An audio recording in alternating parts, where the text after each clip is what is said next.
तर मित्रांनो, काल मी एक शॉर्ट पोस्ट केला होता आयडिया वोडाफोनच्या स्टॉकवर आणि सांगितलं होतं की स्टॉक हा वरती जाणार आहे. जवळपास या स्टॉकने 3 महिन्यात 57% इतका जबरदस्त रिटर्न दिलेला आहे. आता त्याच्यावर आहे कंपनीवर आर्थिक संकट आहे, सरकारचा हस्तक्षेप आहे आणि भविष्यात काय होऊ शकतं म्हणजे इथून पुढचे 3 महिने याचे कसे जाऊ शकतात हे मी तुम्हाला या व्हिडिओच्या माध्यमातून सांगणार आहे.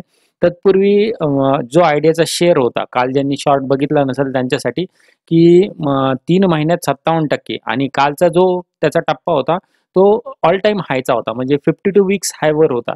जिथून जर त्यांनी ब्रेकआउट दिलं, तर तो वरतीच जाणार असे संकेत दिसत होते. म्हणजे या शेअरच्या वाढीमुळे काय की बाजारात कंपनी पुन्हा एकदा रिएंट्री घेते आणि गुंतवणूकदारासाठी ही एक मोठी संधी ठरणार होती. तर ही संधी काय-काय आहे किंवा ती कंपनी खाली गेली होती. अशा वेळेस खाली गेली होती, की त्याच्यावर कर्जाचा मोठा बोजा होता. त्याच्या आणखी सोबतच एजीआरची थकबाकी होती. आता एजीआर थकबाकी म्हणजे काय?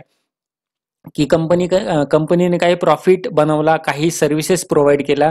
त्याच्या बदल्यात त्याला सरकारला काही पेनल्टी म्हणजे कर द्यायचा होता. परंतु कंपनी आर्थिक संकटात असल्यामुळे हा जो कर आहे त्याने दिला नव्हता आणि त्याचीच मीटिंग आजच्या दिवशी होती. बरोबर? आणि हा शेअर 6.12 च्या लोवेस्टवर होता आणि आजची याची जर किंमत बघितली आपण, आजची किंमत जवळपास ही आहे ₹10.02 म्हणजे आजच्या आज हा जवळपास ₹4.16% हा शेअर चढलेला आहे. आता बऱ्याच जणांना वाटत असेल ₹10चा शेअर आहे, आता तरी घेऊ का? तर घेण्यासाठी संधी चांगली आहे. यात सरकारचा 49% हिस्सा घेत कंपनीने मोठा बदल केलेला आहे. सोबतच सर्वोच्च न्यायालयाची आज सुनावणी होती आणि या सुनावणीत असं सांगितलेलं आहे की एजीआर जो आहे त्याचा जो टॅक्स आहे त्याच्यासाठी सरकारने रिलीफ दिलेला आहे. ओके, कंपनीला आयडिया आणि वोडाफोनला त्याच्यामुळे कंपनीत चांगल्या प्रकारे वाढ झालेली आहे आणि कंपनी पुन्हा बाजारात आपली ताकद दाखवणार आहे.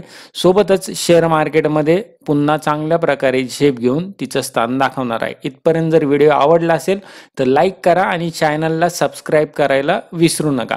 आता आणखी महत्त्वाचं काय की कंपनी 5G रोल आउटमध्ये वेगाने पुढे जाते. तुम्ही बघताय की रिसेंटली आयडिया वोडाफोनच्या ॲडव्हर्टाईज येतात की आम्ही दिवसाला 100 नेटवर्क लावतो. लावत असतील नसतील, परंतु ॲडव्हर्टाईज ही सांगते की कंपनी काय करायली, ब्रँडिंग करायली आणि कंपनीला इच्छा आहे की कंपनीच्या फ्युचरमध्ये ग्रोथ व्हावी त्याच्यासाठी. आणि आणखी एक महत्त्वाचं हे बघा, या ठिकाणी ती रोल आउटसाठी काय Tejas networks, HCL, HL tech, HSCL या कंपन्यावर अवलंबून आहे. तर तुम्हाला जर आयडियाचा घ्यायचा नसेल ना शेअर, काही अडचण नाही, पण तेजस नेटवर्क, HFCL आणि HCL टेक यासारख्या कंपन्यांचा तुम्ही नेटवर्क किंवा स्टॉक्स घेऊ शकता. मित्रांनो, ग्राहक टिकवण्यासाठी विक्रेत्यांना प्रोत्साहन देत आहे. भरपूर सगळ्या चांगल्या योजना पण आणलेल्या आहेत. त्यामुळे अशी अपेक्षा आहे की ही काही दिवसात कंपनी पुन्हा एक नवीन उच्चांक प्रस्थापित करेल. आता तर तिने उत्तम प्रकारे ब्रेकआउट दिलेला आहे. सोबतच सुप्रीम कोर्टात या ठिकाणी बघू शकता न्यूज काय, Vodafone Idea share price sky rocket on AGR dues relief by supreme court. Okay, 4 तासापूर्वी आलेली न्यूज आहे ही. 2 तासापूर्वी Vodafone Idea share jumps nearly 10%. ही जी कालची न्यूज होती त्याच्यावर मी एक शॉर्ट बनवला होता. ओके, तर मग हा स्टॉक जो आहे रिकमेंडेशन नाही करत आहे, पण स्टॉक जर आहे हा तर फ्युचरमध्ये नक्कीच चांगला रिटर्न देऊ शकतो. तर तुम्ही या कंडिशनला हा शेअर घेऊ शकता. मित्रांनो, तुम्हाला जर अशीच माहिती पाहिजे तर चॅनलला सबस्क्राईब करा. सोबत कमेंट बॉक्समध्ये एक चांगली कमेंट करा. डिस्क्रिप्शन बॉक्समध्ये तुमच्यासाठी काही महत्त्वाच्या लिंक्स आहेत त्या सुद्धा तुम्ही चेक करू शकता. धन्यवाद.